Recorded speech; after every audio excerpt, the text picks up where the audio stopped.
Unanielewa vizuri wewe? Nitakuja kukupiga kuna siku utashangaa nitakachokufanyia. Unipige? Yaani umeshinda kunipiga chumbani, nimekuletea panga, kisu, shoka, unichinje, umenishindwa. Uje unipigie hapa. Acha kunichanganya. Wewe, sisi ma midfield tuna njia zetu. Huwa tupelekeshwe na wadada wa kazi. Tena nishai kukwambia siku moja, mimi mwenzio katika akili yangu au katika mifumo yangu ya uchezaji. Sawa? Mimi waga sijali sana masuala ya performance. Hayo masuala ya performance ni nyinyi. Sawa? Mimi nikishalizika mimi, inafanyaje? Inatosha. Sasa swala sijui eti nilikupa nafasi, sijui masuala ya kuchinja. Uchinja hii Idi. Wewe, unatakiwa utumie akili. Kuna vitu sio vya kutumia nguvu, kuna vitu vya kutumia akili.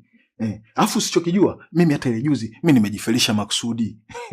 Mimi ndo midfield kisheti mzee wa bako. Nilikuwa nakutafutia timing ili turudie mechi nyingine. Sasa ningejifanya na kukamia ile juzi, ungeneogopa. Hilo ndo umelikosea. Sasa nachokwambia, mimi mifumo yangu kama Chelsea. Siogopi PSG. Kaa kwa kutulia.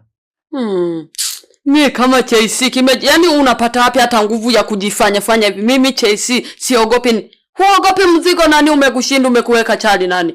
Na hiki kitambi. Wewe nitakupiga mimi nakwambia wewe.